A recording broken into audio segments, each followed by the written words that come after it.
اللہ اللہ اللہ اللہ۔ سورۃ البقرہ میں رب کریم ارشاد فرماتا ہے، یا ایھا الذین آمنوا کتب علیکم الصیام کما کتب علی الذین من قبلکم لعلکم تتقون۔ اس آیت مبارکہ میں اللہ تبارک و تعالی نے بنیادی طور پر 3 چیزوں کا بیان فرمایا ہے، اور ان 3 چیزوں کے بارے میں کچھ چیدہ باتیں آپ کے گوش گزار کرتا ہوں۔ سب سے پہلے اس آیت مبارکہ کا ترجمہ، چنانچہ رب کریم ارشاد فرماتا ہے، یا ایھا الذین آمنوا کتب علیکم الصیام، اے ایمان والو، اللہ عز و جل نے تم پر روزے فرض کیے۔ پھر آگے ارشاد فرمایا، کما کتب علی الذین من قبلکم، جیسا کہ تم سے پچھلے لوگوں پر فرض کیے گئے تھے۔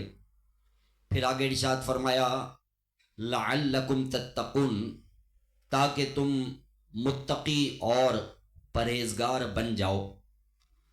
تو اس آیت مبارکہ میں بنیادی طور پر اللہ تبارک و تعالی نے 3 چیزیں بیان کی ہیں۔ سب سے پہلے روزوں کی فرضیت، تو ارشاد فرمایا، یا ایھا الذین آمنوا کتب علیکم الصیام، اے ایمان والو، تم پر روزے ماہ صیام کے دنوں میں فرض کیے گئے ہیں۔ اور پھر ارشاد فرمایا، کما کتب علی الذین من قبلکم، گویا کہ یہ بتایا جا رہا ہے کہ اے ایمان والو، کہیں تم یہ نہ سمجھ لینا کہ یہ مشقت، یہ تکلیف برداشت کرنا، یہ صرف ہمارے لیے ہی فرض کیا گیا ہے۔ چونکہ جب بندہ روزہ رکھتا ہے تو بھوک بھی برداشت کرتا ہے، پیاس بھی برداشت کرتا ہے، موسم کی سختیاں بھی برداشت کرتا ہے، ہر چیز کو وہ اللہ کی رضا کے لیے برداشت کرنے کی کوشش کرتا ہے۔ تو بتایا یہ جا رہا ہے کہ کہیں تم یہ نہ سمجھ لینا کہ یہ مشقتیں اور یہ تکالیف کا برداشت کرنا صرف ہمارے لیے ہی اللہ تعالیٰ نے رکھا ہے۔ فرمایا نہیں، کما کتب علی الذین من قبلکم، جیسا کہ تم سے پچھلی امتوں پر بھی روزے فرض کیے گئے تھے۔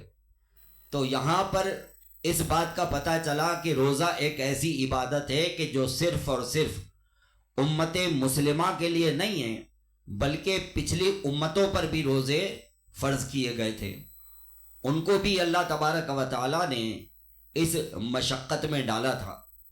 پھر فرمایا، لعلکم تتقون، تاکہ تم متقی اور پرہیزگار بن جاؤ۔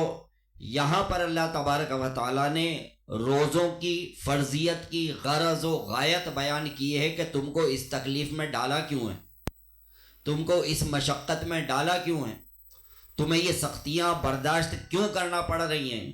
وہ اس لیے کرنا پڑ رہی ہیں تاکہ تم اللہ تعالیٰ کے فرما بردار بندے بن جاؤ، تاکہ تم متقی اور پرہیزگار بن جاؤ، گناہوں سے بچنے والے اور نیکیوں پر عمل کرنے والے بن جاؤ۔ تو بنیادی طور پر یہ 3 باتیں اللہ تبارک و تعالیٰ نے بیان فرمائی۔ دوسری بات جو رب کریم نے بیان کی، کما کتب علی الذین من قبلکم، جیسا کہ تم سے پچھلے لوگوں پر، پچھلی امتوں پر روزے فرض کیے گئے تھے۔ تو اس کی تفسیر میں علماء کرام نے بڑی تفصیل بیان کی ہے۔ کچھ باتیں میں اختصار کے ساتھ عرض کرتا ہوں تاکہ آپ کے علم میں اضافہ ہو کہ یہ پچھلی امتوں کے روزے کن دنوں میں اور کس طرح سے فرض کیے گئے تھے۔ پہلی بات، اللہ کے پیارے نبی حضرت سیدنا آدم علی نبینا و علیہ الصلاۃ والسلام، آپ کی شریعت میں ہر مہینے میں 3 روزے جو ہے وہ فرض تھے، اور وہ تھے 13، 14 اور 15 تاریخ کا، یعنی ہر مہینے میں یہ 3 روزے رکھا کرتے تھے حضرت آدم علیہ السلام اور آپ کے امتی۔ پھر آگے مزید فرمایا کہ جناب حضرت نوح علیہ السلام، ان پر اور ان کی قوم پر تو بڑا ہی سخت حکم تھا، ہمیشہ روزہ دار رہنا، یعنی یہ ہمیشہ روزہ دار رہتے تھے۔ اسی طرح اللہ کے پیارے نبی حضرت عیسیٰ علیہ السلام، ان کی امت کے بارے میں بھی یہی حکم تھا کہ یہ ہمیشہ روزہ دار رہتے تھے۔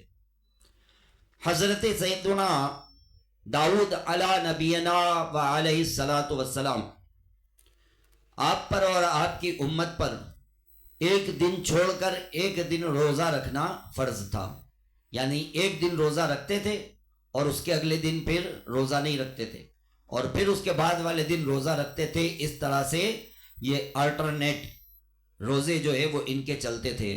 تو جناب داؤد علیہ السلام اور ان کی امت پر اس طرح سے روزے فرض کیے گئے تھے۔ حضرت سیدنا سلیمان علی نبینا و علیہ الصلاۃ والسلام، آپ پر اور آپ کی امت پر ہر مہینے کے 9 روزے فرض تھے، اور وہ کس طرح سے تھے کہ 3 دن مہینے کے بالکل شروع کے روزے، یعنی پہلی، دوسری اور تیسری تاریخ، 3 دن بالکل شروع کے، اور 3 دن مہینے کے درمیان کے، یعنی 14، 15، 16، یہ 3 دن درمیان کے ہو گئے، اور پھر 3 دن مہینے کے بالکل آخری کے۔